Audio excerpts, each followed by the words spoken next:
नमस्ते सम्पूर्ण साथीहरुमा हार्दिक नमस्कार एवं स्वागत छ। National institute for competitive exam को यो अनलाइन प्लेटफर्मबाट यहाँहरुको बीचमा म मेघराज अर्याल आज तपाईहरुको बीचमा छु।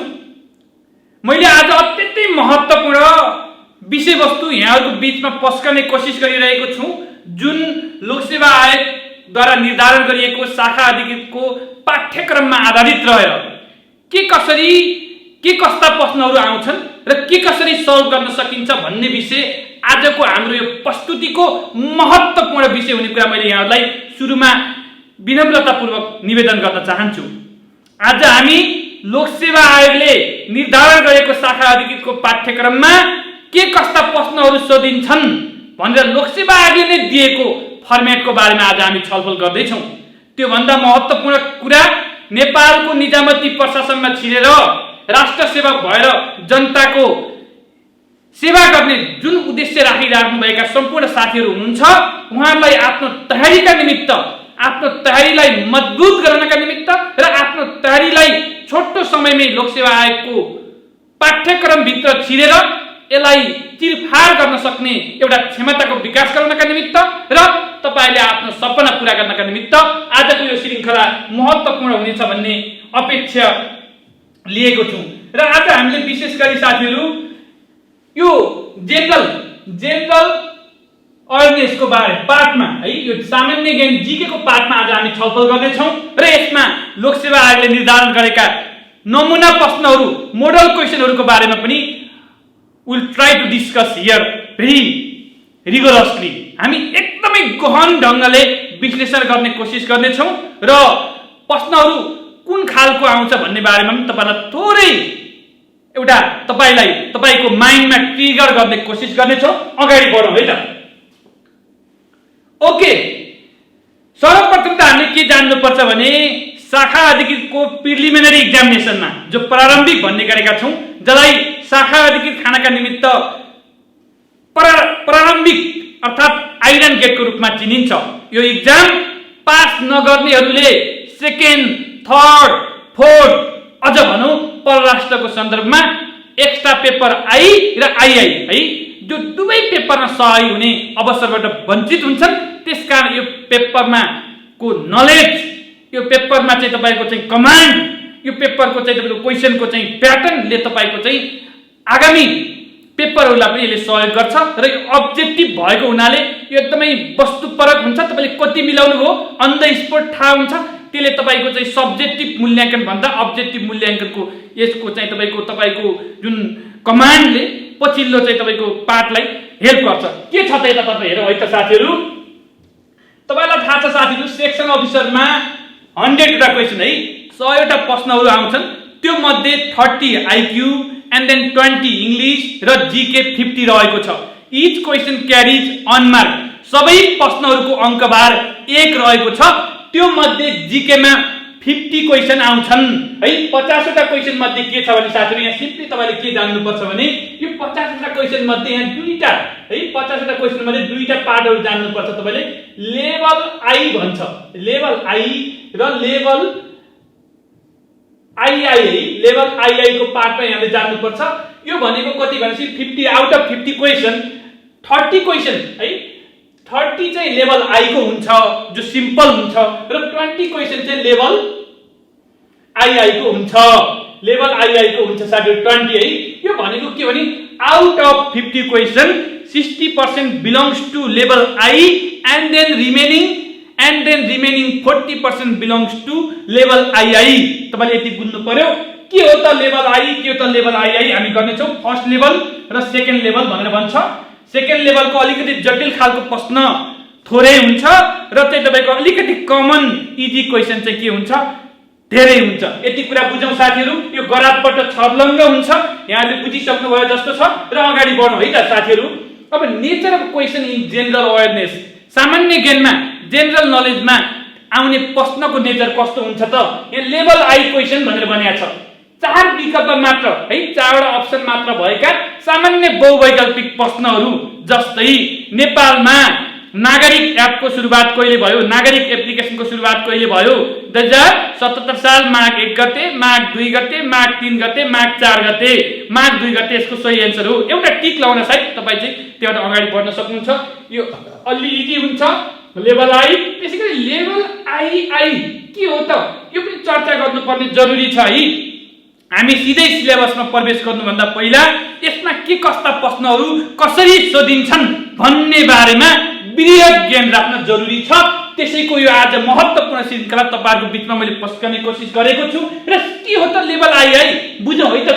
4 भन्दा बढी विकल्प हुन सक्ने तर 4 मात्र विकल्प प्रदान गरिएका बहुवैकल्पिक स्वरूपका, तर ठीक बेठिक है, ट्रु फल्स, जोडा मिलाउने, म्याच द फलोइङ हैन, त्यसैगरी खाली ठाउँ गर्ने, फिलिङ द ब्ल्याङ्क्स, त्यसैगरी कारण, एसर्सन र रिजनको कुरा र नमिल्दो छुट्याउने प्रश्नहरू। यसमा अलि बढी सोच्नु पर्ने, अलि बढी नलेज चाहिने, अलि बढी फ्याक्ट, फिगर, एभिडेन्सहरू है, अलिकति धेरै इन्फर्मेसनबाट एउटा क्वेशन बन्ने, जसको अङ्कभार पनि 1 नै रहेको हुन्छ। चाहे लेभल आई होस् चाहे लेभल आई होस्, अङ्कभार एकै हो, तर कम्प्लेक्स र इजी क्वेशनको सम्मिश्रण रहेको हुन्छ है, कम्बिनेसन रहेको हुन्छ। अब के छन् त यसमा च्याप्टरहरू? शाखा अधिकृत तयारी गर्ने विद्यार्थीले के अध्ययन गर्नुपर्दछ त भनेर आज हामी छलफल गर्दैछौँ।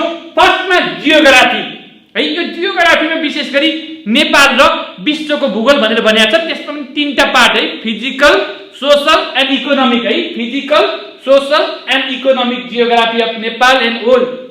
हामी नेपालमा मूलतः 7 प्रदेश, 77 जिल्ला, 3 तहको संरचना, सङ्घ, प्रदेश र स्थानीय तह हो। यहाँ रहेका प्राकृतिक स्रोत साधनहरू, जल सम्पदाहरूदेखि लिएर चाहिँ ताल, नदी, झरना हैन, महत्त्वपूर्ण पर्यटकीय स्थलहरू, यहाँका चाहिँ तपाईको हिमालहरू लगायतका विषयमा है, यहाँका चाहिँ सम्पूर्ण सम्भावनाहरूका विषयमा हामी यसमा छलफल गर्छौं। र यसमा विशेष गरी नेपालको आर्थिक, सामाजिक र भौतिक विषयहरू सोधिन्छ भने विश्वको भूगोल अन्तर्गत एसिया, अफ्रिका, उत्तर अमेरिका, दक्षिण America, Antarctica, Europe and Australia है, Asia, Africa, North America, South America and then Antarctica, Europe र अस्ट्रेलियाका बारेमा, त्यहाँको अग्लो भूभाग, त्यहाँको हचो भूभाग, त्यहाँको ठुलो ताल, त्यहाँको सानो ताल, त्यहाँको ठुलो नदी, त्यहाँको लामो नदी, त्यहाँको लामो पर्वतमाला, पर्वत श्रृङ्खला लगायत विश्वका झरनाहरू, विश्वको हावापानी, विश्वको चाहिँ तपाईको चाहिँ महत्त्वपूर्ण चाहिँ प्राकृतिक, सामाजिक र सांस्कृतिक विशेषता रहेका क्षेत्रहरू, पर्यटकीय स्थलहरूको बारेमा हामीले यसमा अध्ययन गर्नुपर्ने हुन्छ साथीहरू। यसमा हामीले अध्ययन गर्नुपर्ने विषय यही आर्थिक, सामाजिक र हामीलाई भनेको छ भौतिक 3टा पक्ष, physical, social and economic aspect जियोग्राफीको दृष्टिकोणले हेरिन्छ साथीहरू। यो हाम्रो फर्स्ट च्याप्टर रहेको छ। यसबाट 6 वटा प्रश्नहरू आउँछन् है। यसबाट each question carries one mark, यसबाट 6 वटा प्रश्नहरू आउँछन्। अगाडिबाट यो तपाईलाई थाहा पनि छ। त्यसैगरी हाम्रो सेकेन्ड 1.2 यसको ब्रेकडाउन गर्छौं हामी। यसमा विशेष गरी history, culture and social system है, history, culture and social system. फर्स्टमा major historical events of the world, विश्वका प्रमुख घटनाहरू के छन् त? मेग्ना कार्टा, औद्योगिक क्रान्ति, अमेरिकी स्वतन्त्रता संग्राम है, फ्रान्सको राज्य क्रान्ति, त्यसैगरी चाहिँ रुसी क्रान्ति, भारतीय स्वतन्त्रता संग्राम, प्रथम विश्वयुद्ध, द्वितीय विश्वयुद्ध लगायतका विषयहरू यसमा समेटिन्छन्। त्यसैगरी political, economical and socio cultural aspect of ancient, medieval and modern Nepalese history भन्छ। नेपालको प्राचीन तथा मध्यकालको राजनीतिक, आर्थिक, सामाजिक, सांस्कृतिक अवस्था र आधुनिक नेपालको इतिहासको बारेमा यसमा विशेष गरी गोपाल वंश, आबिर वंश है, त्यसैगरी किराँत काल, त्यसैगरी मल्लकाल, लिच्छवी काल हुँदै राणा काल हुँदै शाहकाल हुँदै अहिलेको चाहिँ संघीय लोकतान्त्रिक गणतन्त्रात्मक नेपाल र विशेष गरी 1825 को अवधिमा पृथ्वीनारायण शाहले एकीकृत नेपालको निर्माण गरिसकेपछि भएका सम्पूर्ण घटनाहरूको साङ्गोपाङ्गो यो टपिक भित्र रहेको छ। त्यसैगरी people's movement for democracy in नेपालमा लोकतन्त्रका लागि भएका जनआन्दोलनहरू, चाहे त्यो 2007 सालमा प्रजातन्त्र पुनर्स्थापनाको सन्दर्भमा होस्, चाहे त्यो 2046 सालमा नेपालमा निर्दलीय पञ्चायतलाई चाहिँ त्यसको ढाड भाँचेर चाहिँ तपाईको चाहिँ प्रजातन्त्रको पुनर्स्थापना गर्ने सन्दर्भमा होस्, चाहे नेपालमा चाहिँ 62-63 को जनआन्दोलन मार्फत नेपालमा चाहिँ लोकतान्त्रिक एउटा चाहिँ शासन पद्धतिको सुरुवात गर्ने सन्दर्भमा भएका आन्दोलनको बारेमा यसमा कहिले भयो हैन, कति शहीद भए, कति अवधि चल्यो, के कस्ता चाहिँ राजनीतिक दलहरू थिए, के कस्ता सम्झौताहरू भए भन्ने विषयमा यसमा चर्चा हुन्छ। त्यसैगरी prevalent religious culture, ethnicity, language, literature and art of Nepal. नेपालमा अहिले जस्तै 10 वटा धर्महरू छन्, धर्म छन्, संस्कृतिका कुराहरू छन्, जात जाति हैन, त्यो पनि तपाईको चाहिँ विभिन्न जात जाति 100 अहिले 100 अब चाहिँ तपाईको हाम्रो 68 को जनगणना अनुसार 125 जात जाति र त्यसैगरी चाहिँ तपाईको हामीले चाहिँ भाषा भाषीका कुराहरू चाहिँ जान्नु पर्ने हुन्छ। भाषा, साहित्य, कलाको विषयमा यसमा छलफल हुन्छ। तपाईहरुले यति यो नेपाल यसबाट पनि जम्मा 6 वटा प्रश्न मात्रै सोधिन्छ है साथीहरु। यसमा पनि लेभल आई र लेभल आईआई को विषय चर्चा हुन्छ र अगाडि बढौं। त्यसैगरी हामी 1.3 break down of the chapter polity and governance 1.3 ले पोलिटी एन्ड गभर्नेन्स को विषयमा यसमा चर्चा हुन्छ। विशेष गरी नेपालमा पहिला विभिन्न धर्म ग्रन्थहरू, वेदहरू, पुराणहरूबाट चाहिँ शासन चलेको थियो। 1910 मा जंगबहादुर राणाले पहिलो मुलुकी ऐन जारी गरे। यद्यपि नेपालको इतिहासमा विक्रम सम्वत 2004 सालमा नेपाल सरकारको वैधानिक कानून 2004, त्यसैगरी नेपालको अन्तरिम शासन विधान 2007, नेपाल अधिराज्यको संविधान 2015, नेपालको संविधान 2019, नेपाल अधिराज्यको संविधान 2047, नेपालको अन्तरिम संविधान 2063 र नेपालको अहिलेको संविधान जो 2072 साल असोज 3 गते संघीय लोकतान्त्रिक गणतन्त्रात्मक शासन व्यवस्थाको माध्यमबाट दिगो शान्ति, सुशासन, विकास र समृद्धिको आकांक्षा पूरा गर्ने गरी जुन गुड गभर्नेन्स, डेभलपमेन्ट, प्रोस्पेरिटी त्यसलाई चाहिँ फुलफिल गर्ने नेशनल एस्पिरेसन सहित जारी भएको संविधानको बारेमा यसमा चर्चा हुन्छ।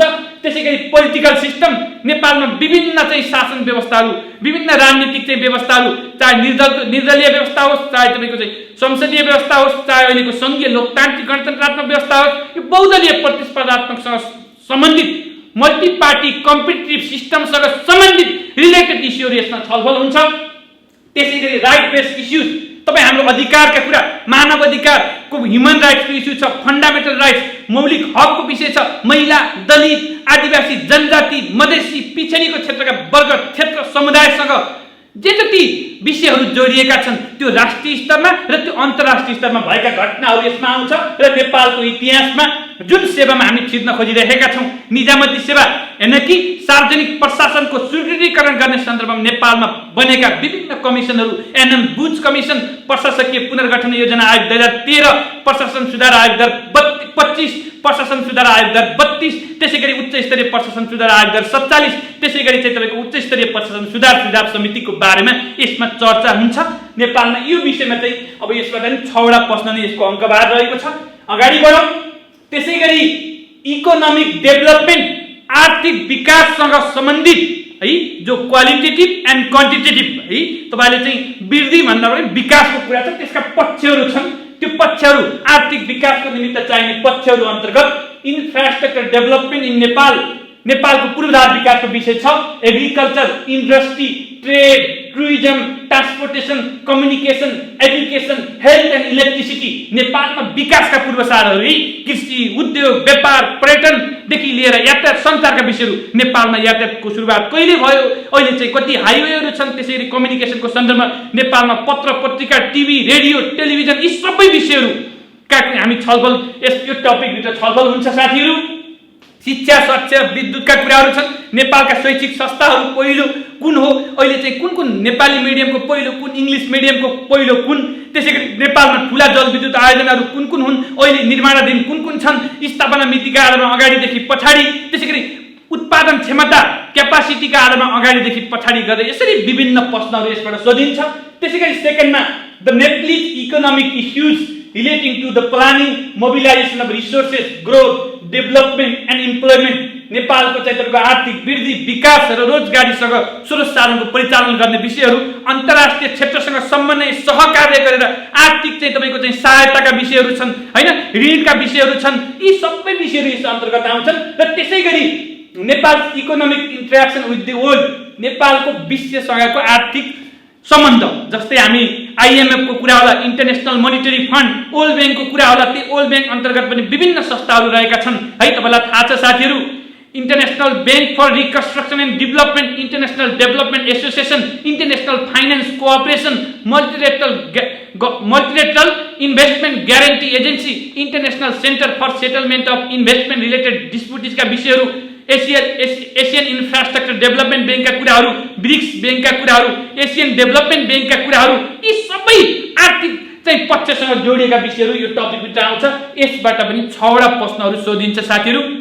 र यसमा हामी आर्थिक विकास भनेपछि नेपालको फाइनान्सियल मिररका रूपमा चिनिने बजेट हैन, त्यसैगरी चाहिँ आर्थिक सर्वेक्षण, त्यसैगरी चाहिँ तपाईको चाहिँ मौद्रिक नीति लगायतका विषयहरू, नेपाल सरकारको नीति तथा कार्यक्रमसँग सम्बन्धित विषयहरू यसमा पनि समावेश भएर आउने सम्भावना हुन्छ।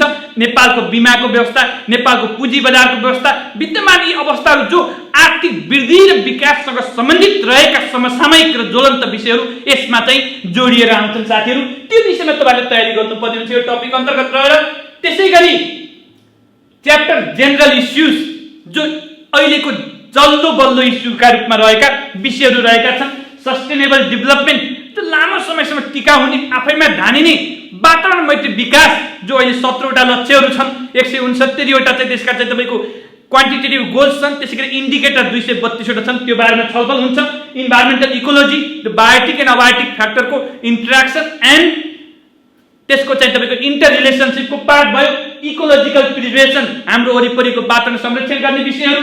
बायोडाइभर्सिटी है, त्यसमा पनि इकोसिस्टम बायोडाइभर्सिटी, स्पेसिस बायोडाइभर्सिटी, त्यसैगरी जेनेटिक बायोडाइभर्सिटीको बारेमा छलफल हुन्छ। क्लाइमेट चेन्ज अहिलेको चाहिँ हट डिबेटेड इस्यु हो है, यसमा यससँग सम्बन्धित United Nation Framework Convention on Climate Change, Kyoto प्रोटोकलदेखि लिएर भियना महासन्धिदेखि लिएर हैन, यी कुराहरू यसमा छलफल हुन्छन्। डेमोग्राफी, अब अहिले तपाईलाई थाहा छ साथीहरू, नेपालमा 1968 देखि पहिलो पटक सेन्सस भयो। सेन्सस घोषणाले नेपालमा जनगणना सुरुवात गर्यो। अहिले हामी 12औं जनगणनामा आउँदैछौँ।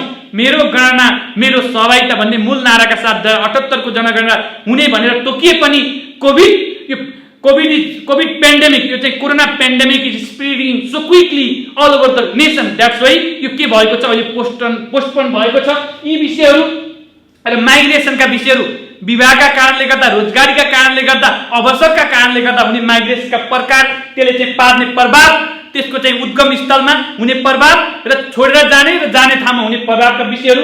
पोल्युसन, अहिले जस्तै यो आवाज सुनिराख्नु भएको छ, यो आवाज पनि ठुलो भयो भने यही नोइज पोल्युसन होला हैन, रेडियो एक्टिभ पोल्युसनका कुरा होला, साउन्ड पोल्युसनका कुरा होला, एयर पोल्युसनका कुरा होला, ल्यान्ड पोल्युसनका कुरा होला, यी विषयहरू। त्यसैगरी conservation of natural resources and national heritage, नेपालमा भएका राष्ट्रिय सम्पदाहरूको संरक्षण गर्ने, जस्तै हाम्रो ओल्ड हेरिटेज साइटले इन्लिस्ट गरेको छ, ती विषयहरू यो टपिकभित्र पर्छन् साथीहरू। यसबाट नै आउने प्रश्न त्यही नै हो, 6 वटा प्रश्न नै हो। त्यसैगरी 1.6 breakdown of the chapter 1.6 science and technology है।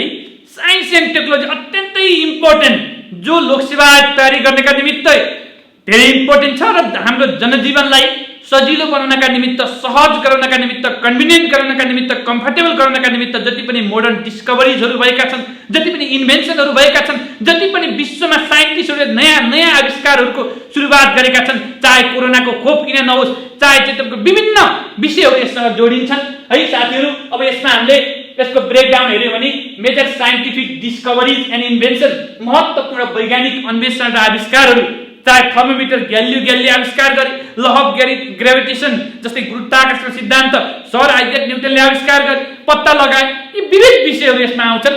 विभिन्न वैज्ञानिकहरू जस्तै आर्किमिडिजदेखि लिएर Galileo, Sir Isaac Newton, Michael Faraday, Charles Darwin, Stephen Hawking, Albert Einstein हैन, विभिन्न म्याडम क्युरी हैन, अल्फ्रेड बर्नार्ड नोबेल, विभिन्न वैज्ञानिकहरू, त्यसैगरी famous scientist and their contribution, ती वैज्ञानिकहरूले तपाईँ हाम्रो जनजीवनमा उनीहरूले गरेका डिस्कभरिजले, उनीहरूले गरेका आविष्कारले के कस्तो प्रभाव पार्यो त्यो कुराहरू यसमा आउँछ।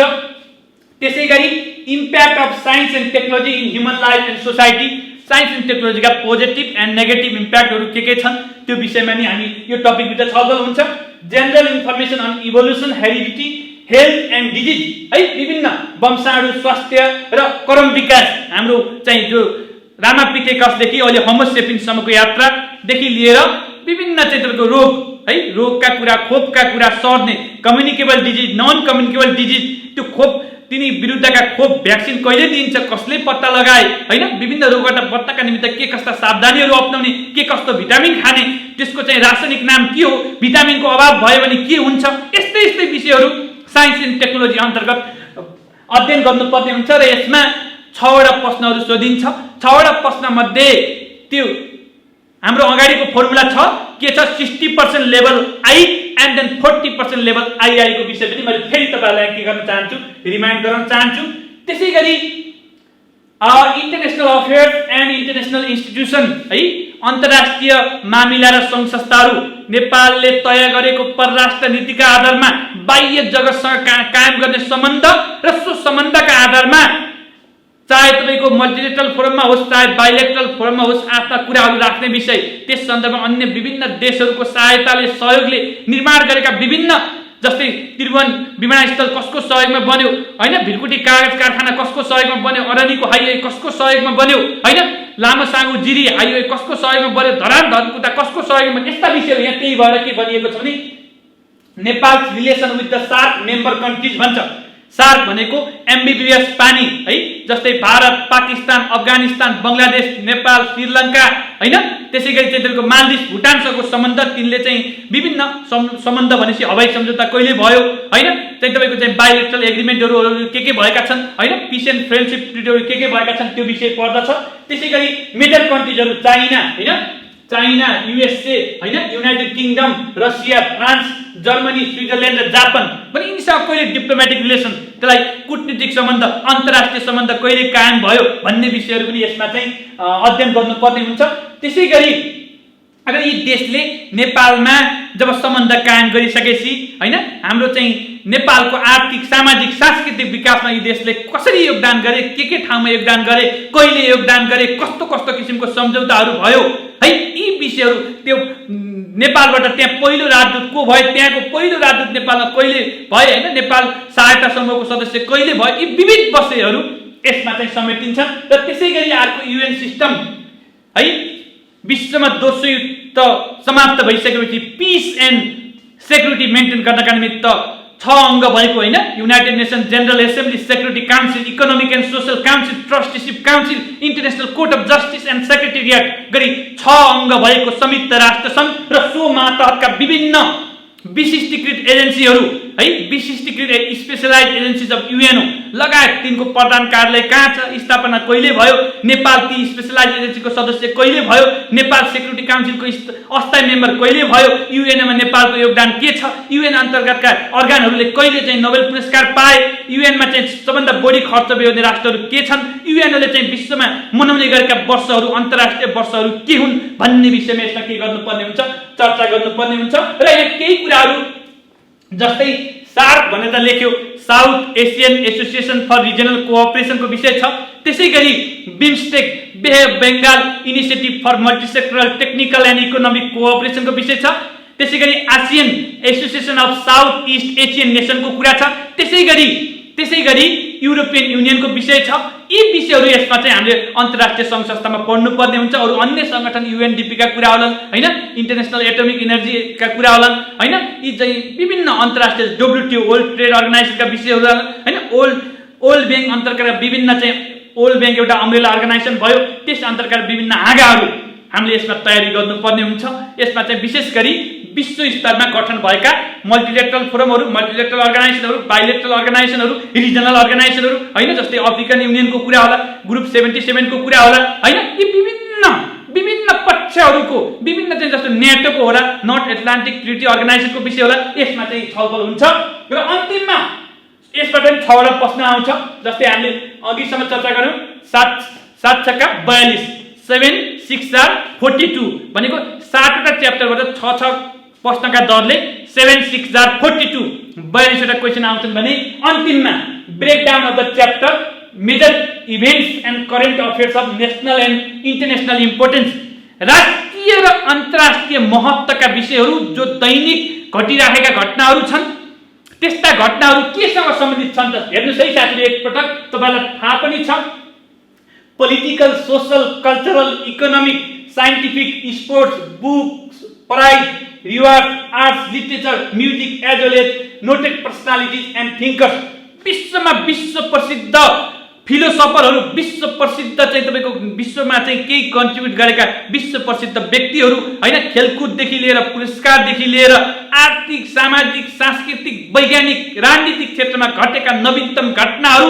जसले हाम्रो चाहिँ तपाईको समाजमा कुनै न कुनैमा प्रभाव पारिरहेको छ। कले नयाँ पुस्तकहरू के आए, नयाँ घटनाहरू के भए, कहाँ कस्तो दुर्घटना भयो, कहाँ चाहिँ तपाईको चाहिँ कस्तो क्लाइमेट चेन्ज रिलेटेड इभेन्टहरू के भए हैन, युएनको चाहिँ तपाईको चाहिँ अब कहाँ हुँदैछ, यसको अबको सम्मेलन, सार्कको अबको सम्मेलन कहाँ हुँदैछ, साउथ एसियन गेम कहाँ हुँदैछ, फिफा वर्ल्ड कप फुटबल कहाँ हुँदैछ, त्यो पनि महिला पुरुष हैन, विभिन्न खेलकुद लगायतका विषयमा तपाईले के गर्नुपर्ने हुन्छ भने साथीहरू जानकारी राख्नुपर्ने हुन्छ।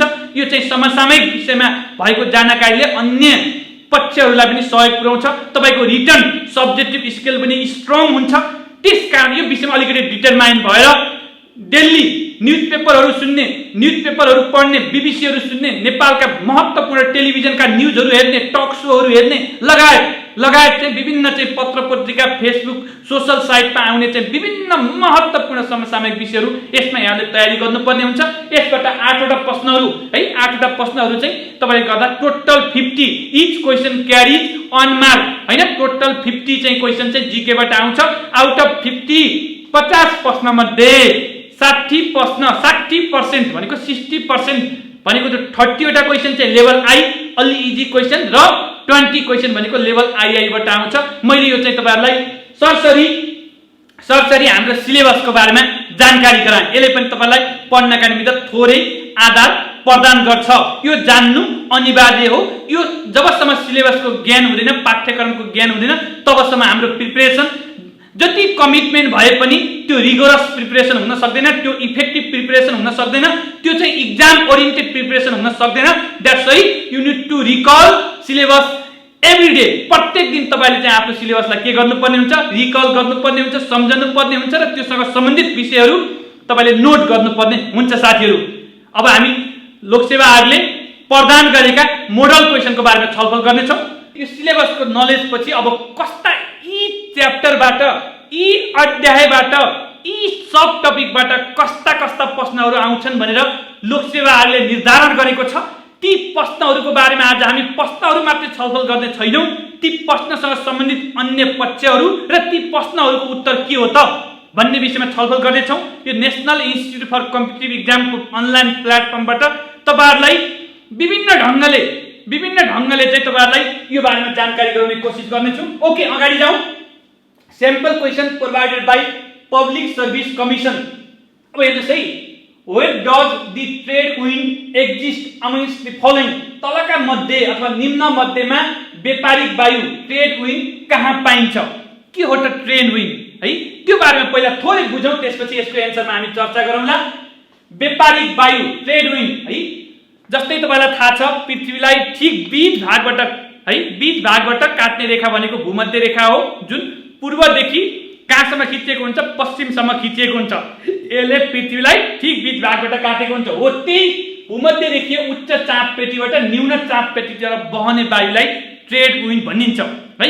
उच्च चापपेटीबाट न्यून चापपेटीतर्फ बहने। के हो त उच्च चापपेटी भनेको? भूमध्य रेखाको 25 डिग्रीदेखि 35 डिग्रीसम्मको, चाहे त्यो उत्तरी अक्षांश होस् चाहे दक्षिणी अक्षांश होस्, माथिबाट तल बहने भनेको न्यून चापपेटी भनेको 5 डिग्रीतर्फ बहने वायु हो यो ट्रेड विन्ड। यसको स्पिड 16 देखि 24 किलोमिटर पर आवर रहेको हुन्छ। पर आवर है, प्रति घण्टा यसको चाहिँ स्पिड 16 देखि 24 किलोमिटर रहेको छ साथीहरू। र यसको यो फेरलको नियम भन्छ के। फेरलको नियम भनेको कस्तो भने साथीहरू, तपाईले सिम्पली के बुझ्नु होला भने, अब हामीलाई थाहा छ साथी, यो नर्थ, यो साउथ, यो इस्ट, यो वेस्ट, यो वायु जहिले पनि कताबाट साथीहरू? उत्तरी गोलार्धबाट यसरी बहन्छ। त्यसै गरी दक्षिणी गोलार्धबाट दक्षिण पूर्व हुँदै यताबाट फेरि यता बहन्छ भनेपछि यसको यो फेरलको नियम अनुसार यो चाहिँ उत्तरबाट दायाँ मोडिन्छ। यहाँ यो नर्थ हो, यहाँ देख्न सक्नुहुन्छ यो नर्थ हो। नर्थबाट यो कतातर्फ मोडिन्छ? दायाँतर्फ मोडिन्छ। र यो चाहिँ तपाईको साउथ, दक्षिणबाट यो कतातर्फ मोडिन्छ? बायाँतर्फ। भनेपछि सिम्पली ट्रेड विन्ड फेरलको नियम अनुसार बहन्छ भनेर बुझ्नु होला। नर्थबाट जहिले पनि दायाँ, एन्ड देन साउथबाट जहिले पनि left, right and then left, right and then left है यति बुझ्नु होला। व्यापारिक जहाजलाई अगाडि बढ्न पछाडिबाट ढकेल्ने भनेको व्यापारिक जहाजहरू जो अगाडिबाट जस्तै धकेलेर यसलाई चाहिँ के गर्छ, यसले सहज गरिदिन्छ, त्यसकारण यसको नाम ट्रेड विन्ड राखिएको हो। व्यापारिक वायु एटलान्टिक महासागर नजिकको केप र भूमध्य रेखामा पाइने उच्च चापपेटीदेखि न्यून चापपेटी भएको हुनाले यसलाई चाहिँ के भन्ने ट्रपिकल र त्यो तपाईको चाहिँ इक्वेटरको बीचमा है, यसले चाहिँ भन्दाखेरि एटलान्टिक महासागर नजिक भन्छ। ठ्याक्कै ठाउँ स्पेसिफिक भन्दा नि उच्च चापपेटीबाट न्यून चापपेटीतिर बहने भनेको यसको अब हेर्नुस् है अप्सनका आधारमा हामी जान सक्छौं। सिम्पली युरोपमाथि यो सम्भावना रहने कुनै देशमाथि हुने विषय भएन। केप अफ गुड होपमा यो पनि हुने सम्भावना भएन। एटलान्टिक महासागरमा पर्छ तर यसको मेजर जोन भनेको हामी उच्च चापपेटी भनेको हुनाले ट्रपिक्स है अयन मण्डलदेखि ट्रपिक उच्च चापपेटीदेखि भूमध्य रेखा इक्वेटरसम्म, किनकि हाम्रो त अहिले चाहिँ भूमध्य रेखा भनेको 5 डिग्री भनेको न्यून चापपेटी भन्छ, भूमध्य रेखाको नजिकै हो है, भूमध्य रेखाको नजिकै हो।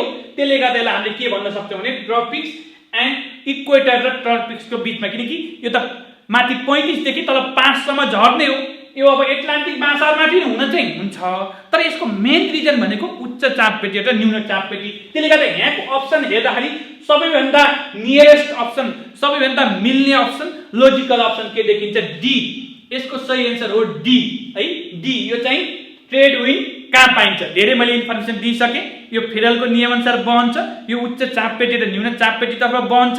यसलाई किन ट्रेड विन्ड भनियो त, किन व्यापारिक वायु भनियो त? यो माथिबाट तल बहने क्रममा व्यापारिक जहाजलाई पछाडिबाट धकेलेर अगाडि बढ्न सहजीकरण गर्ने भएको हुनाले यसको नामकरण ट्रेड विन्ड राखियो। यो चाहिँ लोकसेवा आयोगले प्रोभाइड गरेको लेभल आई है। हामी के को बारेमा छलफल गर्दैछौँ? यो लेभल आई सिम्पली यो सरल छ है, यो सरल छ, एकदमै इजी छ। सिम्पली प्राइमे फेसीमै पहिलो नजरमै प्रश्न पढ्ने र त्यहाँ भएको अप्सन मध्ये सही उत्तर लगाउनेले चाहिँ तपाईलाई के गर्छ? तपाईलाई चाहिँ यसले दिशा निर्देश गर्छ। अगाडि जाउँ। सेकेन्ड प्रश्नमा मध्यकालमा बनेका काठका धेरै मूर्तिहरू डगडगको काष्ठकला संग्रहालयमा संरक्षित छन्। Many of the wooden idols made in the middle age have been conserve in the wooden museum of नेपालमा। वुडन म्युजियम कहाँ छ त? काष्ठकला संग्रहालय। सरल छ। तपाईलाई मध्यकालमा राखे कि राखेनन् भन्ने विषय पनि एउटा चर्चाको विषय भयो। र कहाँ छ त काष्ठकला संग्रहालय? विभिन्न संग्रहालयहरू छ। जैविक विविधता संग्रहालय कहाँ छ हैन? थारू संग्रहालय कहाँ छ? थारू सांस्कृतिक संग्रहालय कहाँ छ? यस्ता विविध राष्ट्रिय संग्रहालय कहाँ छ? यी विविध विषयहरू हुन्छन् साथीहरू। अब हामीले जान्नुपर्ने विषय के छ भने साथीहरू, म थोरै मध्यकाल भनेको के हो है, म यो बारेमा थोरै तपाईलाई चर्चा गर्छु, त्यसपछि हामी अप्सनतर्फ आउने छौं। Simply many of the wooden idols made in the middle age have been conserved in the wooden museum of Bhaktapur. नेपालको काष्ठकला संग्रहालय कहाँ रहेको छ? भक्तपुरमा रहेको छ। यसको आन्सर यही आइहाल्यो। Bhaktapur museum is found in Nepal and it is one of the few museums to have a lot of articles made on wood। भनेको काठमा बनेका आर्टिकल्सहरू which dates back to the 19th century। 19औं शताब्दीका काठमा लेखिएका आर्टिकल्सहरू त्यहाँ रहेका छन्। Wood carving has been a major part of Nepal and the government has taken vital step to preserve the artifact भन्छ। सरकारले पनि एउटा मेजर ठुलो एउटा चाहिँ कदम लिएको छ यसलाई संरक्षण गर्ने सन्दर्भमा। They serve as a proof for the medieval architecture भनेको नेपालको मध्यकालमा भएका चाहिँ तपाईको चाहिँ आर्किटेक्चर डिजाइनहरू है, त्यो चाहिँ तपाईको ती विषयमा यसले के गरेको छ? प्रमाणको रूपमा काम गरिरहेको छ। And then intricate design show the visitor how adept artisans the people were। त्यो समयमा कति स्किलफुल के एडेप्ट भनेको कति स्किलफुल रहेछन् त त्यो बेलाका मान्छेहरू। कस्ता कस्ता चाहिँ तपाईको काष्ठ तपाईको चाहिँ फर्निचरमा समेत कस्ता कस्ता चाहिँ तपाईको त्यो चाहिँ हातले चाहिँ बनाएका चाहिँ विभिन्न फिगरहरू, विभिन्न चाहिँ तपाईको चाहिँ महत्त्वपूर्ण चित्रहरू रहेछन् भन्ने कुराले जनाउँछ। सिम्पली अब तपाईले जान्नु पर्यो यो प्रश्नको आशय के हो भने विभिन्न संग्रहालयहरू सोधिन सक्छ। जस्तै राष्ट्रिय संग्रहालय र राष्ट्रिय मुद्रा संग्रहालय छाउनीमा छ, थाहा छ। काष्ठकला संग्रहालय भनेको मध्यकालमा बनेका सम्पूर्ण काठका चाहिँ तपाईको विभिन्न मूर्तिहरू, विभिन्न चाहिँ तपाईको आर्टिकलहरू त्यहाँ रहेका छन्। अब यो राष्ट्रिय काष्ठकला संग्रहालय है साथीहरू, यो राष्ट्रिय काष्ठकला संग्रहालय भक्तपुर है साथीहरू। भक्तपुर राष्ट्रिय काष्ठकला संग्रहालय कहाँ छ? भक्तपुर है, भक्तपुर साथीहरू। भक्तपुर भनेर सम्झिनु पर्यो। त्यस्तै धातु कला संग्रहालय पाटन दरबार स्क्वायरमा रहेको छ। त्यसैगरी राष्ट्रिय सङ्ग्रहालय र राष्ट्रिय मुद्रा सङ्ग्रहालय छाउनीमा रहेको छ भनेर बुझ्नु होला। अब यसको मतलब तपाईले सङ्ग्रहालय जान्नु पर्यो। यो मध्यकाल के हो त? नेपालको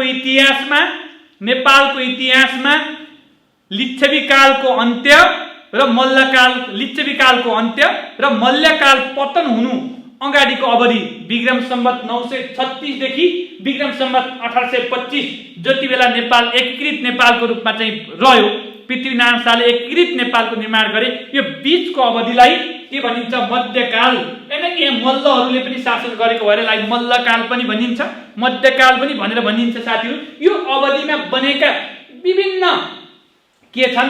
धेरै मूर्तिहरू, त्यो पनि केबाट बनेका मूर्तिहरू?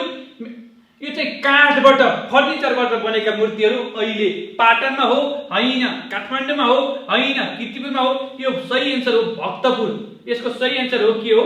भक्तपुर है साथीहरू। यसको सही एन्सर हो भक्तपुर, जहाँ नेपालको काष्ठकला सङ्ग्रहालय पनि रहेको छ। अगाडि बढौँ। यो लोकसेवा आयोगले प्रोभाइड गरेको मोडल क्वेसन हो। त्यसैगरी कुन जलवायविक प्रदेशमा न्यूनतम ताप भिन्नता भेटिन्छ? In which climate zone does the minimum difference in temperature exist? भनेको त्यो जलवायु जहाँ टेम्परेचरको भेरिएसन, फ्लक्चुएसन कम छ है, माथिको बिन्दु एकदमै माथि, तलको बिन्दु त्यो ग्याप छैन, एकदमै चाहिँ न्यून डिफरेन्स एक्जिस्ट हुन्छ, त्यो कुन हो त? चर्चा गरौँ है। अब सिम्पली यसमा के छ चर्चा गरौँ भने साथीहरू, सूर्यको प्रकाश अथवा सूर्यको किरण सिधा पर्ने भनेको कहाँ हो? इक्वेटरमा, जसलाई भूमध्य रेखा पनि भनिन्छ। भूमध्य रेखा भनेको पृथ्वीलाई ठीक बीच भागबाट काट्ने रेखा हो, सबैभन्दा लामो अक्षांश रेखा पनि हो। साथीहरू तपाईलाई थाहा छ भूमध्य रेखाबाट माथितर्फ 90 वटा अक्षांश र तलतर्फ 90 वटा अक्षांश गरी 180 वटा के रहेका हुन्छन्? ल्याटिट्युड, जसलाई अक्षांश रेखाका नामले पनि चिनिन्छ।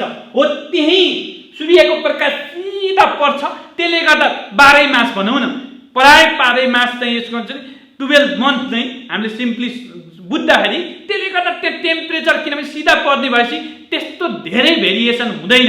अब अरू यो मनसुनमा पनि भेरिएसन हुने भयो, त्यसैगरी यो चाहिँ ट्रपिकल जोनमा पनि भेरिएसन हुने भयो, कहिले एकदमै गर्मी, फेरि कहिले एकदमै चिसो विन्टर सिजनमा। त्यसैगरी अब हाम्रो इक्वेटर ओसन एरियामा पनि यो चाहिँ भेरिएसन हुने। त्यसकारण यो इक्वेटर जोन जहाँ सूर्यको प्रकाश के पर्छ? सिधा पर्छ, त्यसले गर्दा त्यहाँ के हुन्छ? धेरै भेरिएसन, धेरै फ्लक्चुएसन हुने मौका हुँदैन। त्यसले गर्दा यसको सही उत्तर हो भूमध्य प्रदेश, इक्वेटर जोन, भूमध्य रेखाको क्षेत्र है त। यति बुझौँ, अगाडि बढौँ। त्यसैगरी अर्को प्रश्न रहेको छ, नेपालमा जिल्ला स्थित प्रशासनिक संरचनामा मौजा, परगना, जिल्ला तह कुन कालमा थियो? यो इतिहाससँग सम्बन्धित पनि हो र नेपालको प्रशासनिक व्यवस्थासँग पनि सम्बन्धित हो।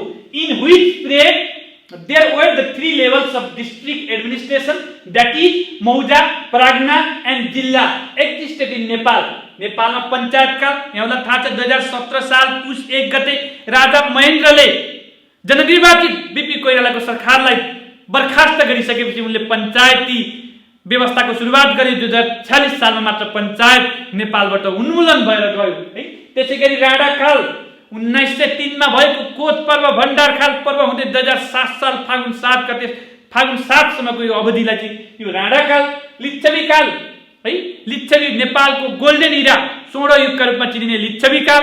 त्यसैगरी चाहिँ तपाईको मल्लकाल, मैले अघि नै भनिसकेँ साथीहरूलाई, नेपालमा विक्रम सम्वत 936 देखि राजा पृथ्वीनारायण शाहले नेपाल एकीकरण गर्नुभन्दा पूर्वको यो बीचको अवधि जति बेला नेपालमा मल्लहरूले शासन गरे, अब मल्ल हुँदै जयप्रकाश मल्लसम्मका चाहिँ व्यक्तिहरूले शासन गरे, यो अवधि भन्छ। अब नेपालको सन्दर्भमा मौजा के हो त? Mauza reflects the land area, zamindari system of particular landlord, several mauza comprise to form pargana and several pargana comprise to tappa भन्छ। के हो त pargana? Administrative district comprising several village. यो प्राग्ना भनेको गाउँ, विभिन्न धेरै चाहिँ तपाईको भिलेजहरू, विभिन्न टोलहरू चाहिँ कन्सिस्ट गर्ने under the supervision of Chaudhary भन्छ। यो विशेष गरी साथीहरू कमैया पत्तासँग पनि जोडिएको छ अलिकति। तर यो during the time of prime minister Bir Shumsher Jung Bahadur Rana, नेपालमा वीर शमशेरले नेपाललाई 35 जिल्लामा विभाजन गरे। त्यति बेला तराईमा जम्मा 12 जिल्लाहरू है, तराईमा जम्मा 12 जिल्लाहरू र हिल्ली जोन है, पहाड, त्यति बेला चाहिँ तपाईको हिमाल भन्ने छैन, सिम्पली 20 वटा जिल्लाहरू र 3 वटा गौडा। गौडा भनेको चाहिँ नेपालीमा गौडा भन्छ, डोटी, पालपारा, धनकुट्टा है। टोटल चाहिँ तपाईको त्यो हिस्ट्री देखिन्छ है। यसको हिस्ट्री चाहिँ के देखिन्छ, राणा कालमै यस्तो खालको चाहिँ व्यवस्था थियो भनेर देखिन्छ। मैले सिम्पली यो वीर शमशेरसँग चाहिँ यो कुराहरु चाहिँ अलिकति जोडिएको पनि भेटाएँ। साथीहरु यसमा अझै थप रिसर्चको जरुरी छ, के कस्तो यिनीहरूको काम थियो, के कस्ता पदाधिकारीहरू रहन्थे। तर मैले थोरै मसँग भएको नलेजको आधारमा यसलाई थप फेरि चाहिँ अध्ययनको माध्यमबाट थप यसलाई चाहिँ के गर्न सकिन्छ, इन्ट्रोड्युस गर्न सकिन्छ, थप यसलाई क्ल्यारिफाई गर्न सकिन्छ। तर आज मैले यति इन्फर्मेसनका आधारमा यहाँलाई के जानकारी गराउन चाहन्छु भने यो सिस्टम, यो एडमिनिस्ट्रेटिभ सिस्टम जुन हामीले भनेका छौँ, डिस्ट्रिक्ट एडमिनिस्ट्रेसन सिस्टम, एउटा जिल्लाभित्र रहेका विभिन्न तहहरू, विभिन्न चाहिँ एडमिनिस्ट्रेटिभ अर्गानहरू, विभिन्न एडमिनिस्ट्रेटिभ युनिटहरूको बारेमा यस्तो विषय यहाँ रहेका मध्ये अप्सन बी सँग रिलेटेड रहेको छ। यसको सही उत्तर हो राणाकाल। हामी यति नै चर्चा गर्छौं, अगाडि बढौं। सूर्यलाई अवलोकन गर्न सकिने यन्त्रलाई के भनिन्छ? What is the name of the instrument through which sun can be observe? सनलाई अब्जर्भ केले गर्न सकिन्छ त? त्यो अत्यन्तै महत्त्वपूर्ण प्रश्न साइन्स एन्ड टेक्नोलोजीको। म अहिले यहाँ थोरै अप्सनका बारेमा क्लियर गराउँछु। हेलियोग्राफी, टेलिस्कोप, हेलिस्कोप एन्ड देन टेलिग्राफी भनेर भनेको छ। सिम्पली हेलियोग्राफी भनेको यो फोटोग्राफिक प्रोसेस हो है, यो फोटोग्राफिक प्रोसेस हो हैन, यो फोटोग्राफ हैन, यो चाहिँ सिम्पली तपाईले फोटोग्राफ रिलेटेड कुरा भयो। टेलिस्कोप जो ग्यालिलियोले चाहिँ पत्ता लगाए विभिन्न चाहिँ अब्जर्भ गर्नलाई, स्पेसका कुराहरू अब्जर्भ गर्नका निमित्त हैन, विभिन्न माध्यमबाट बाइ द इमिसन, एब्जर्प्सन और रिफ्लेक्सन अफ इलेक्ट्रोम्याग्नेटिक रेडिएसनको माध्यमबाट। टेलिग्राफी भनेको यो चाहिँ तपाईको कम्युनिकेसन है, ट्रान्समिसन। अब हाम्रो एक ठाउँबाट अर्को ठाउँमा हाम्रा सूचनाहरू, जानकारीहरू, समाचारहरू, विषयहरू के गर्ने, प्रसारण गर्ने काममा चाहिँ युज हुने यन्त्र हो। र helioscope simply a solar telescope is a special purpose telescope use to observe sun. भनेको सनलाई नै अब्जर्भ गर्नका निमित्त स्पेशल पर्पज टेलिस्कोप, टेलिस्कोपै हो तर केलाई अब्जर्भ गर्न, सनलाई अब्जर्भ गर्न चाहिँ यसलाई चाहिँ युज गरिन्छ।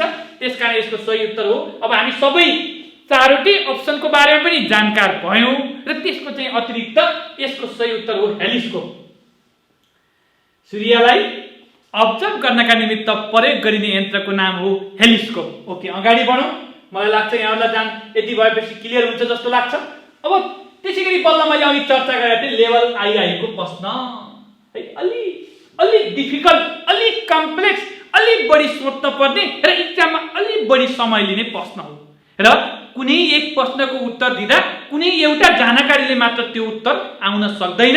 त्यसकारण सफिसिएन्ट और adequate knowledge regarding any subject, कुनै पनि विषयवस्तुसँग सम्बन्धित तपाईको के छ, गहिरो ज्ञान, गहिरो त्यो क्षेत्रको बारेमा जानकारीले मात्र यस्ता प्रश्नहरूको सल्भ गर्न सकिन्छ। जहाँ एउटै विषयका विभिन्न पक्षहरू पनि सोधिन सक्छन् अथवा विभिन्न विषयका पक्षहरू लिएर एउटा प्रश्न नै बनाउन सक्छ।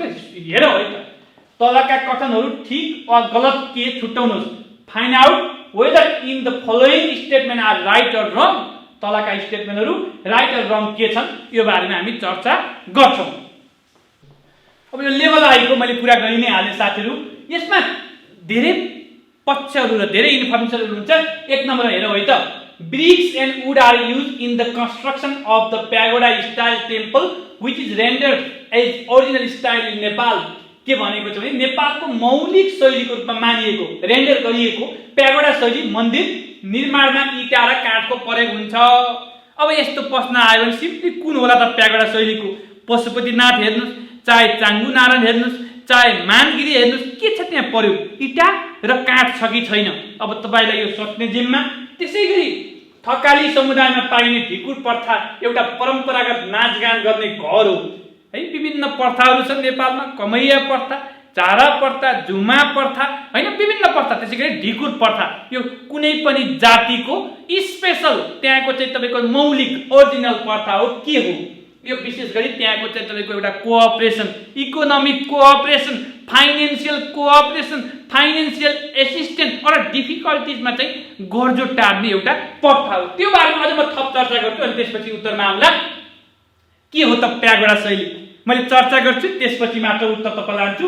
मन्दिर एवं भवनमा एक भन्दा बढी छानो बनाई तल फराकिलो र तलतिर फराकिलो, ग्राउन्ड लेभलतिर अलि फराकिलो, बिस्तारै बिस्तारै अपवार्ड जाँदाखेरि यो के हुन्छ, साँघुरो, अलि न्यारो तपाईँले देख्ने गर्नुभएको छ। यो हो प्यागोडा शैली। यो नेपालको सबैभन्दा, यो प्यागोडा शैलीमा बनेको नेपालको सबैभन्दा पुरानो मन्दिर हो चामुण्डानारायण। यो 11औं शताब्दीमा जापानबाट सुरुवात भएको, यो स्टाइलको सुरुवात जापानबाट, यो ओरिजिनेटेड फ्रम जापान। कुन सेन्चुरीमा? 11th सेन्चुरीमा। यसमा इँटा र काठको अत्यन्तै रुचिपूर्ण तरिकाले, अत्यन्तै व्यवस्थित ढङ्गले, अत्यन्तै आकर्षक ढङ्गले संयोजन गरिएको हुन्छ। इक्जाम्पलको लागि पशुपति सफिसिएन्ट छ हैन। जय पशुपतिनाथ, शाखा अधिकृत पनि पशुपतिनाथले निकालिदिनु भनेर हामीले कहिलेकाहीँ प्रार्थना गर्ने गर्छौँ। यही कुरा अब पशुपतिनाथ होला, विभिन्न हैन, प्रभुको आशीर्वाद होला, अल्लाहको आशीर्वाद होला हैन, प्रकृतिको आशीर्वाद होला, विभिन्न धर्म अनुसार त्यो भनेको कुरा बुझिहाल्नुभयो। अब यसमा इँटा र काठको प्रयोग हुँदो रहेछ। के हो त ढिकुर सिस्टम है? It is a system of financial cooperatives among the Thakali community in Nepal. Dhikur contributes in the economic security of the Thakali community.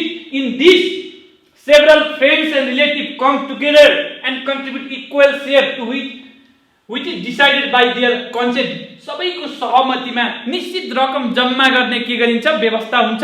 Like हाम्रो गाउँमा सहकारी भन्छौँ नि, त्यस्तै खालको त्यो थकाली समुदायमा प्रचलित। The membership in a Dhikur usually consists of around 20 to 25 people. The chunk of money is usually given to one member of the Dhikur on the basis of immediate need or lottery, while the member who are less immediate need usually wait for their turn. भनेको समाजमा 20-25 जनाको यस्तो समूह बनाउने, त्यसपछि निश्चित सबैको सहमतिमा निश्चित पैसाहरू जम्मा गर्ने र त्यस्तो पैसा आवश्यक परेको बखत त्यो लटरीको माध्यमबाट अथवा कन्सेन्सस सहमतिको माध्यमबाट त्यो पैसा सम्बन्धित व्यक्तिलाई दिने। लाइक सहकारी कोअपरेटिभ्स, हामीले सहकारी भन्छौँ, त्यही मोडेल हो। भनेपछि हेर्नुहोस् है, यहाँ नेपालको मौलिक शैली मानिने प्यागोडा शैलीका मन्दिर निर्माणको लागि इँटा र काठको प्रयोग ठिक छ। अब थकाली समुदायमा पाइने ढिकुर प्रथा एउटा नाचगान गर्ने घर हो त होइन, यो त फाइनेन्शियल कोअपरेसनको एउटा मोडेल हो, त्यसले गर्दा 1 र 2 ठिक भए छैन, 1 र 2 दुवै गलत, त्यो पनि होइन। 1 ठिक तर 2 गलत है, 1 ठिक छ 2 गलत हो, यसको सही उत्तर सी भयो। त्यसले गर्दा यसलाई लेभल 2 अलि थोरै कन्सिडरेसन, अलि थोरै अलि धेरै भनौँ न कन्सिडरेसन गर्नुपर्ने, डेलिभरेसन गर्नुपर्ने, धेरै चाहिँ तपाईँको चाहिँ के गर्नुपर्ने, माइन्डलाई ब्रेन स्ट्रमिङ गर्नुपर्ने भएको हुनाले क्लास सेकेन्ड लेभल बनियो। अगाडि बढौँ, सेकेन्ड लेभलको दोस्रो प्रश्नमा जान्छौँ। जोडा मिलाउनुहोस् है, निम्न मध्ये सही उत्तर छान्नुहोस् भन्छ।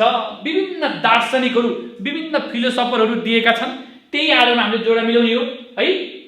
एरिस्टोटल, तपाईँ हामीलाई थाहा छ एरिस्टोटल है, जसलाई फादर अफ बायोलोजी पनि भनिन्छ, राजनीति शास्त्रका पिता पनि भनेर चिनिन्छ है। राजनीति शास्त्रका पिता, फादर अफ पोलिटिक्स भनेर, पोलिटिकल यिनको अब हेर्नु यो कृति नै त्यही दिएको छ है, द पोलिटिक्स भन्ने हो। सोक्रेटस, जसलाई के भनेपछि करप्सन गरेको, युवाहरूको बिचमा करप्सन गरेको र एथेन्समा चाहिँ त्यहाँको शासकको विरोध गरिएको भन्ने चाहिँ आरोपमा उनलाई हेमलक विष खुवाएर मारिएको थियो। कुन विष खुवाएर मारिएको थियो? हेमलक, यो पोइजनस विष खुवाएर मारिएको थियो। अमेरिकाका 16औं राष्ट्रपति, यहाँलाई थाहा छ, democracy is the for the people by the people to the people, जनताले जनताका लागि जनतैद्वारा गर्ने शासन भनेको प्रजातन्त्र हो।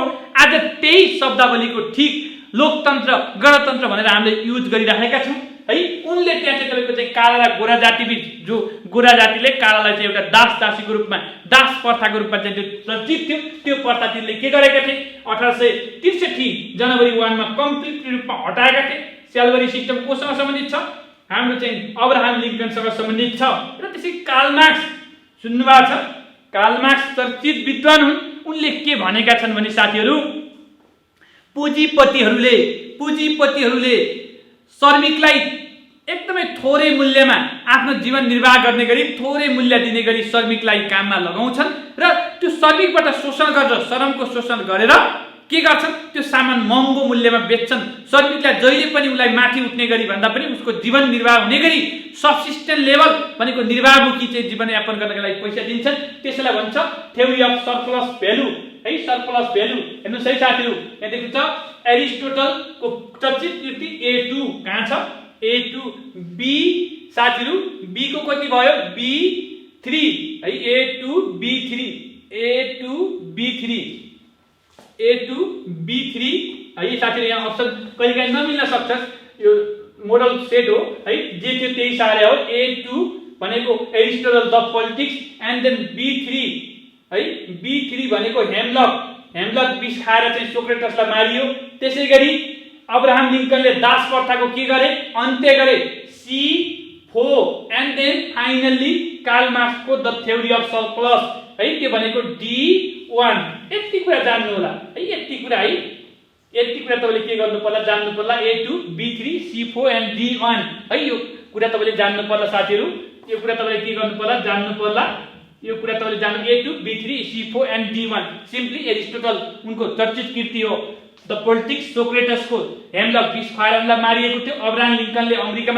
अमेरिकाका 16औं राष्ट्रपति उनले दास प्रथाको अन्त्य गरेका थिए कार्ल मार्क्स भनेको बुझिहाल्नुभयो श्रमिकलाई थोरै मूल्यमा चाहिँ तपाईको चाहिँ श्रम गर्न लगाएर त्यसबाट उत्पादित सामान महँगो मूल्यमा बेच्ने चाहिँ त्यो थ्योरी हो उनको यति बुझ्नु होला त्यसैगरी जाउँ अगाडि एसर्सन एन्ड रिजनको कुरा छ है तल दिएको प्रश्नमा दुईवटा स्टेटमेन्ट उल्लेख गरिएको छ पहिलोलाई भनाइ र अर्कोलाई कारण भनिएको छ प्रश्नमा दिएको स्टेटमेन्ट बारे निम्न कोडहरुको आधारमा ठीक उत्तर लेख्नुहोस् In the following questions, two statements are given. The first one is called assertion and another is called reason. Regarding the statement given in the question, choose the right answer on the basis of following code.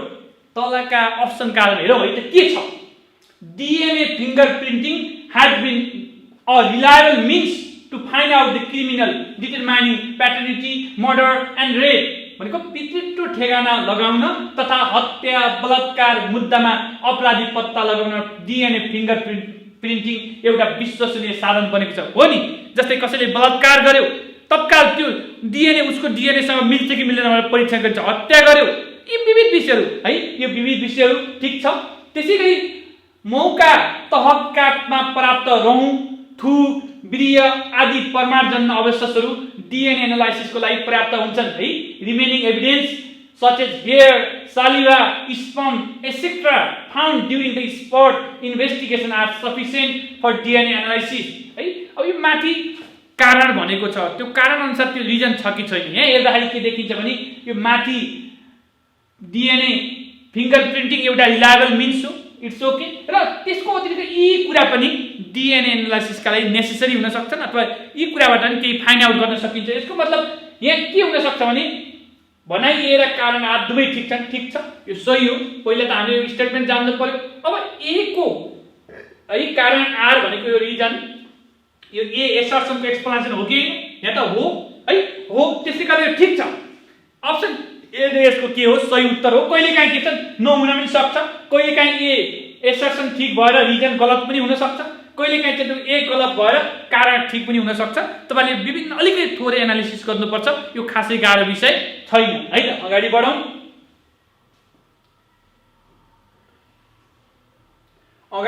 त्यसैगरी यो संविधान भनेको polity and गभर्नेन्सबाट आएको question हो तल उल्लेखित महासन्धिहरुमा नेपाल पक्ष भएको छ साथीहरु मानव अधिकारसँग सम्बन्धित विभिन्न सन्धिमा नेपाल पक्ष राष्ट्र भएको छ त्यस्ता महासन्धिहरु युनाइटेड नेसन जनरल एसेम्ब्लीको सेसनबाट पास हुन्छन् र त्यो विश्वभर लागू गरेको मिति हुन्छ र नेपालले अनुमोदन गरेको मिति हुन्छ यहाँ के भनेको छ नि पहिला स्टेटमेन्ट पढौं है तल उल्लेखित महासन्धिहरुमा नेपाल पक्ष राष्ट्र भएको छ इट्स ओके ठीक छ केमा रहेछ कन्भेन्सन अन चाइल्ड राइट्स बाल अधिकार सम्बन्धी महासन्धि त्यसैगरी convention on the elimination of all form of discrimination against women महिला विरुद्ध हुने सबै प्रकारका भेदभाव उन्मूलन गर्ने महासन्धि त्यसैगरी convention against torture and other severe inhuman and abusive behaviours or penalties है यातना विरुद्ध हुने सबै प्रकारका भेदभाव उन्मूलन सम्बन्धी महासन्धि त्यसैगरी दासत्व महासन्धि कन्भेन्सन अगेन्स्ट स्लेभरी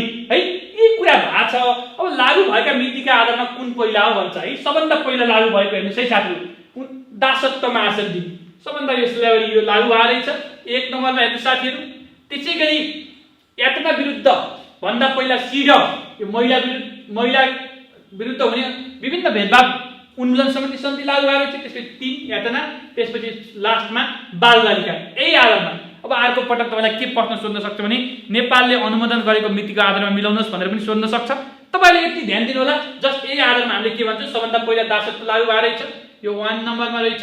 त्यसपछि चाहिँ तपाईको 2 नम्बरमा सिडा लागू भएको रहेछ। त्यसैगरी 3 नम्बर ठीक छ जे छ। त्यसपछि 4 नम्बर भनेपछि के भयो भने साथीहरु, 4 2 3 एन्ड 1 यसको सही उत्तर हो लागू भएका मितिका आधारमा है।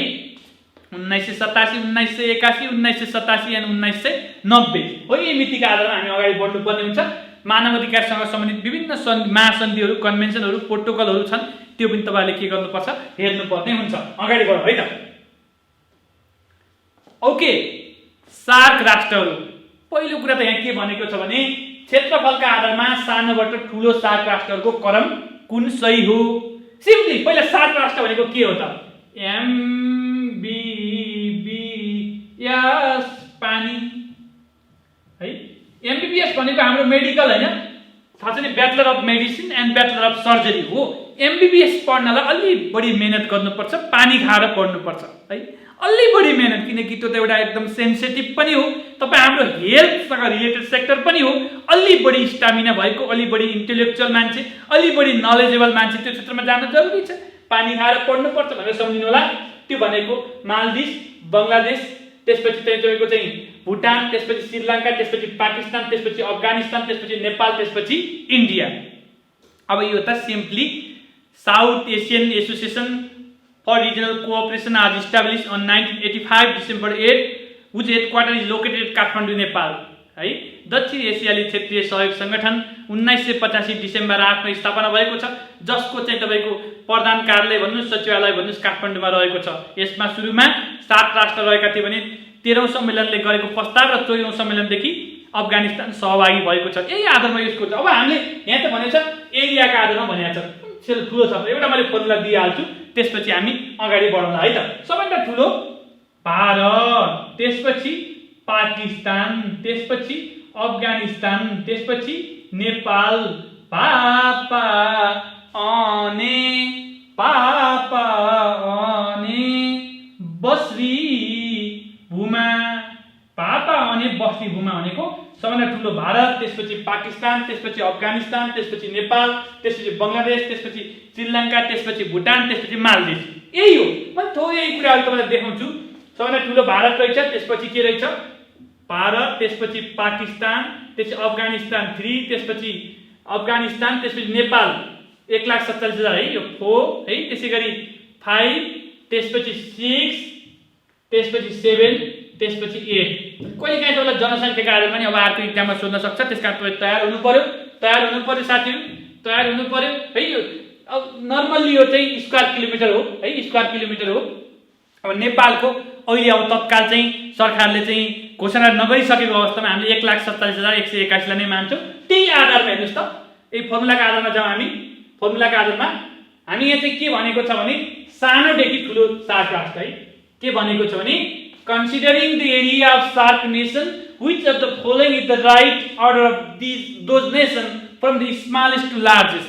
सानोदेखि ठुलो, सबैभन्दा सानो हाम्रो के हो? मालदिभ्स, त्यसपछि भुटान, त्यसपछि श्रीलङ्का, त्यसपछि बंगलादेश, त्यसपछि नेपाल, अफगानिस्तान, पाकिस्तान, इन्डिया। पापा आने बस्री भूमा, सिम्पल डी है। यो क्षेत्रफल जानु पर्यो, पापा आने बस्री भूमा भनेर सम्झिनु पर्यो। तर 8वटा मेम्बर सम्झिनको लागि MBBS पानी भनेर सम्झिनु होला साथीहरु। अगाडि बढौं। त्यसैगरी जोडा मिलाउनुहोस् र निम्न मध्ये सही उत्तर छान्नुहोस् भनेको छ। विश्वको भूगोलबाट आएको यो प्रश्न हो।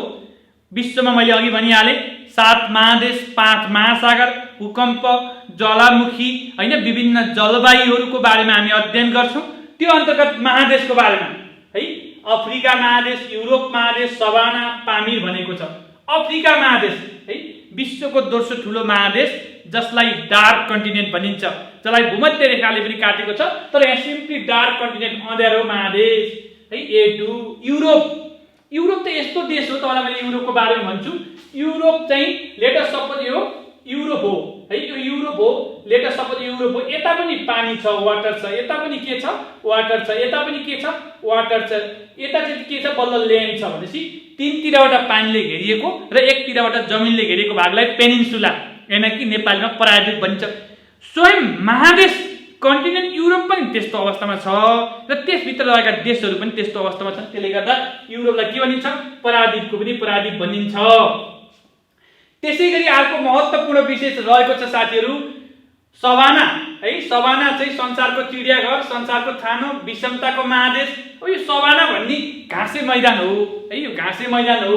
अब यसमा विभिन्न जीवजन्तुहरू पाइने भएको हुनाले त्यसलाई के भन्यो साथीहरू?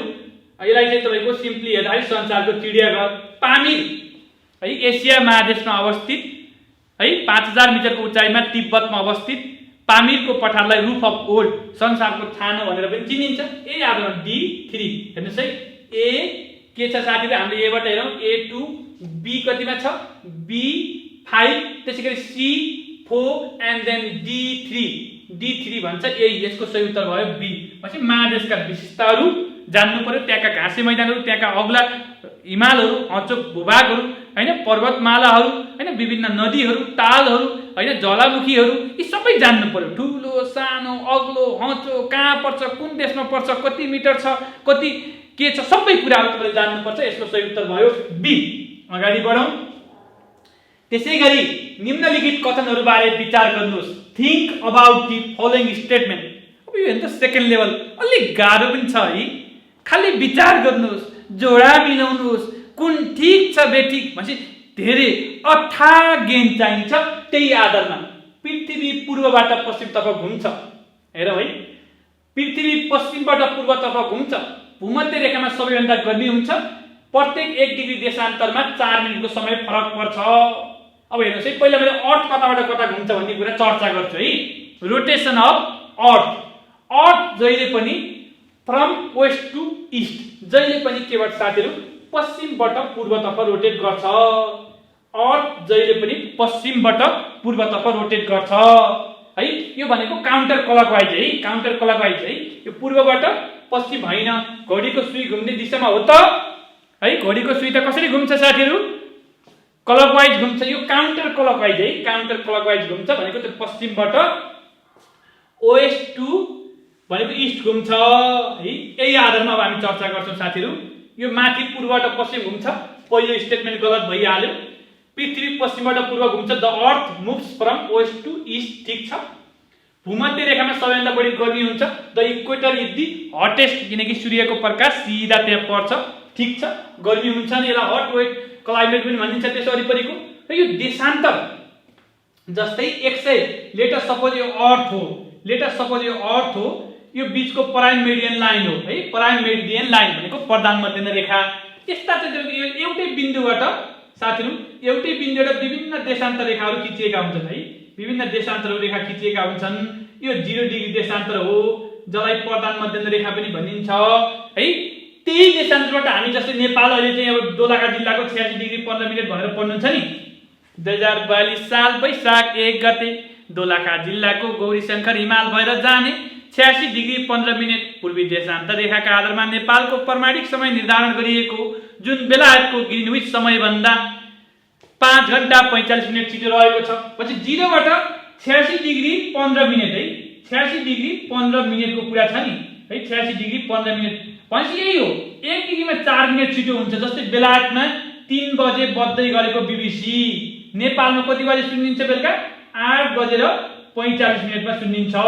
भनेपछि अन्त 3 भनेको 5 घण्टा 45 मिनेट। हाम्रो time 5 hours 45 minute ahead of Greenwich time भनेको छिटो छ, चलाक छ। यसको मतलब 1 डिग्रीमा भनेको 86 × 344 गर्नु होला, ठ्याक्कै 4 मिनेट के। यतातिर यो प्रधान मध्य रेखाबाट प्राइम मेरिडियन लाइनबाट यता प्रत्येक जति रेखा क्रस गर्छ, यता 180 हुन्छ, यता 180 हुन्छ, यता छिटो हुँदै जान्छ, यता ढिलो हुँदै जान्छ भनेको 4 मिनेट फरक पर्दो रहेछ। पश्चिमतिर भयो भने 4 मिनेट ढिला हुन्छ, पूर्वतिर भयो भने छिटो हुन्छ, ठीक छ। यो विश्वको भूगोलको प्रश्न हो। 2, 3 एन्ड 4 भन्छ। Which of the above mention statement is or are correct भन्छ। कहिलेकाहीँ एउटा पनि हुन सक्छ, कहिलेकाहीँ एक भन्दा बढी पनि हुन सक्छ। त्यही भएर यस्तो सेन्टेन्स राखिएको हो। भनेपछि यहाँ के छ? Only 2, 3 and 4 are correct. भनेपछि यसको सही जवाब भयो सी। यसको सही जवाब भयो सी है त। अगाडि बढौं।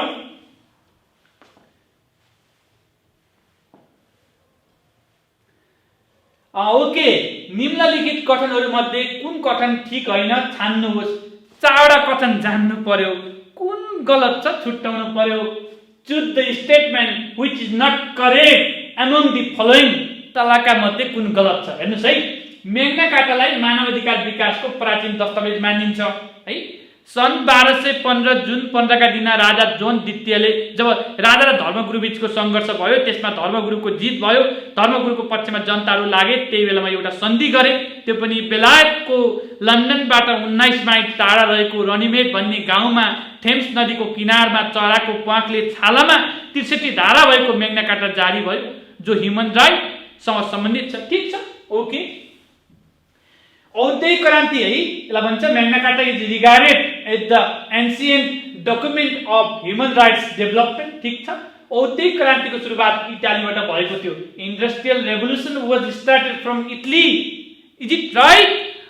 इन माई ओपिनियन, मेरो विचारमा होइन, यो फ्याक्ट कुरा के हो भने साथीहरू, सन् 1760 देखि 1840 सम्म बेलायतबाट औद्योगिक क्रान्तिको सुरुवात भयो।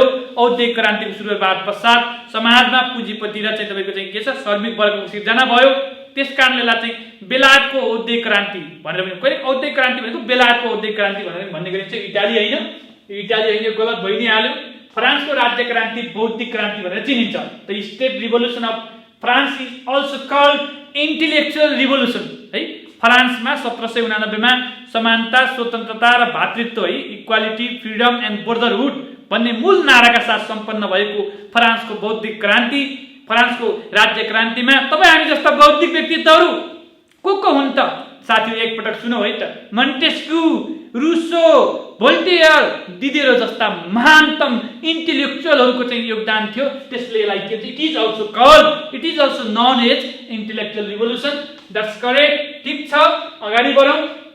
भारतीय स्वतन्त्रता आन्दोलनमा भारतीय स्वतन्त्रता आन्दोलन भनेको भारत बेलायतको उपनिवेशमा थियो। बेलायतमा व्यापार गर्ने नियममा प्रवेश गरेका अङ्ग्रेजहरूले बिस्तारै भारतमा के गर्न थाले, शासन गर्न थाले। त्यसले गर्दा यो चाहिँ के को अधीनमा रह्यो, यो चाहिँ बेलायतको अधीनमा हो। त्यही बेलायतको अधीनका विरुद्ध भारतीयहरूले गरेको सङ्घर्ष हो त्यो भारतीय स्वतन्त्र सङ्ग्राम। त्यो 3 चरणमा सम्पन्न छ। जस्तै सुरुमा उनले के गरे ढङ्गले गरे, म यहाँ थोरै भन्छु साथीहरू। In the context of Indian independence movement, the period from 1990 to 1947 is also known as Gandhi age. थोरै चर्चा गरौँ है। यो 3 चरणमा सम्पन्न थियो। पहिला उदारवादी, सामान्य लोयल, अलिकति ठिक ढङ्गले हटाउन खोजे, त्यो पनि नहुँदा उग्र भए। त्यो उग्र भएर पनि नहुँदाखेरि अङ्ग्रेजले नमानिसके गान्धी भनेको अहिंसात्मक आन्दोलन, सत्य शान्तिका निमित्त गरिएको आन्दोलन होइन, आफ्नो चाहिँ तपाईँको स्वतन्त्रताका लागि गरिएको आन्दोलन भनेपछि पहिलो उदारवादी हो, दोस्रो उग्रवादी, तेस्रो गान्धी भनेको 1885 बाट सङ्गठित ढङ्गले भारतीय स्वतन्त्र सङ्ग्रामको सुरुवात भयो। त्यो 1905 सम्मलाई उदारवादी युग, त्यसपछि उग्रवादी 6 देखि 18 र 19 देखि 47। ठीक छ, औद्योगिक क्रान्ति बेलायतबाट सुरुवात भयो 1760 देखि 1840। त्यसैगरी मेग्ना कार्टा 1215 जुन 15 मा राजा जोन द्वितीयले हस्ताक्षर गरेका हुन्। यही इन्फर्मेसनका आधारमा के गर्यो, यो पनि ठीक छ है। गान्धी युग, भारतीय राष्ट्रपिता पनि हुन्, तपाईँलाई थाहा छ होइन, महात्मा गान्धी। अब हेर्नुहोस् त, यहाँ गलत कुन भयो, बी। कहिले यसरी 4 तथ्य गरे, यसको सही उत्तर भयो बी है। यसको सही उत्तर भयो बी है। यो कुरा तपाईँले बुझ्नुपर्छ। अब अगाडि जाउँ। अब जाउँ साथीहरू, सार्क राष्ट्रमा रहेका निम्नलिखित क्षेत्रीय केन्द्रहरूको तुलना गरी सही उत्तर कोडबाट छान्नुहोस्। Comparing the following regional centre establish in SAARC nation, choose the correct answer from the code. नेपालमा 18औं सम्मेलन हुनुभन्दा पहिला सार्कका 11वटा क्षेत्रीय केन्द्रहरू रहेका थिए र त्यो 11वटा क्षेत्रीय केन्द्रलाई अहिले 5वटा केन्द्रमा झारिएको छ है। अहिले 5वटा केन्द्रमा झारिएको छ साथीहरू। सिम्पली अब अहिले सार्क कृषि सूचना केन्द्र बङ्गलादेशमा रहेको छ, क्षयरोग तथा एचआइभी ट्युबरकुलोसिस सेन्टर नेपालमा रहेको छ, ऊर्जा तथा वातावरण केन्द्र पाकिस्तानमा रहेको छ, कल्चरल सेन्टर श्रीलङ्कामा रहेको छ, त्यसै डिजास्टर म्यानेजमेन्ट सेन्टर भारतमा रहेको छ। त्यति बेलाको आधारमा हामी थोरै जोडा मिलाउँछौँ साथीहरू। सिम्पली नेपालमा के छ, भक्तपुरमा तपाईँले देख्नु भएको छ सार्क क्षयरोग तथा एचआइभी एड्स केन्द्र भन्छ, ट्युबरकुलोसिस सेन्टर। ठीक छ। बङ्गलादेश सबैभन्दा पहिला स्थापना भएको केन्द्र भनेको सार्क कृषि सूचना केन्द्र है, त्यो बङ्गलादेश भयो। भुटानमा त्यति बेला फरेस्ट्री केन्द्र थियो, भुटान है। त्यसैगरी चाहिँ तपाईँको पाकिस्तानमा ऊर्जा केन्द्र अहिले पनि छ। अब यो मध्ये एग्रिकल्चर सेन्टर अहिले पनि एक्जिस्टेन्टमा छ, एनर्जी सेन्टर एक्जिस्टेन्टमा छ, ट्युबरक्युलोसिस सेन्टर अहिले पनि एक्जिस्टेन्टमा छ, नभएको फरेस्ट्री सेन्टर हो। यही आधारमा हामी मिलाउनु पर्ने हुन्छ साथीहरू। A4 and then B1 and then C2 and then D3 यो आधारमा डी एन्सर भयो है। सार्क मैले अघि नै भने South Asian Association for Regional Cooperation was established 1985 December 8 1985 December 8 मा 7 राष्ट्रहरूको मा दक्षिण एसियाली क्षेत्रीय सहयोग संगठनको स्थापना भएको। यसको लोगो शैलेन्द्र महर्जनले बनाएका हुन्। तपाईलाई थाहा छ, विभिन्न इन्फर्मेसन यो टपिकमा अध्ययन गर्नेछौँ। यी विषयहरू हामीले आज मोडल सेटको रूपमा अध्ययन गर्यौं। Thank you very much for your patience, good luck. त्यो भन्दा यो भिडियो कन्क्लुड गर्नभन्दा अगाडि मैले के भन्न चाहन्छु भने as a PSC aspirant, public service कमिसनको एस्पायरेन्टको हिसाबले है, as a public service aspirant, it is very important to understand the model question provided by Public Service Commission, and then you have to be so curious, you have to be so enthusiastic है। एकदमै तपाईहरु curious भएर एकदमै बढी तपाईको चाहिँ त्यो इन्थुजियाजमलाई चाहिँ तपाईले चाहिँ क्यारी गरेर तपाईहरुले चाहिँ यी सल्भ गर्नुभयो भने तपाईको चाहिँ टपिक अध्ययन गर्ने सन्दर्भमा यसले सहयोग गर्छ। यहाँहरुको सफलता नै एउटा सार्वजनिक प्रशासनको एउटा पात्र भएको नाताले, नेपाल सरकारको शाखा अधिकृत भएको नाताले तपाईहरु नै यो क्षेत्रमा प्रवेश गर्नुपर्छ, तपाईहरु यो क्षेत्रमा आउनुपर्छ भन्ने हिसाबले मैले यो चाहिँ यो श्रृंखलामा सहभागी भएको हुँ। मैले के भन्न चाहन्छु भने please take your exam every day yourself. लोकसेवाले धेरै 1 वर्षमा लिन्छ, 2 वर्षमा लिन्छ, तर डेली तपाईले आफ्नो एक्जाम आफै लिनु होला र यी भिडियोमा आधारित सामग्रीमा रहेर थप पढाइलाई चाहिँ अगाडि बढाउनु होला। यहाँहरुको सफलताको निमित्त म शुभकामना व्यक्त गर्दै यो भिडियोबाट बिदा हुन्छु। नमस्ते।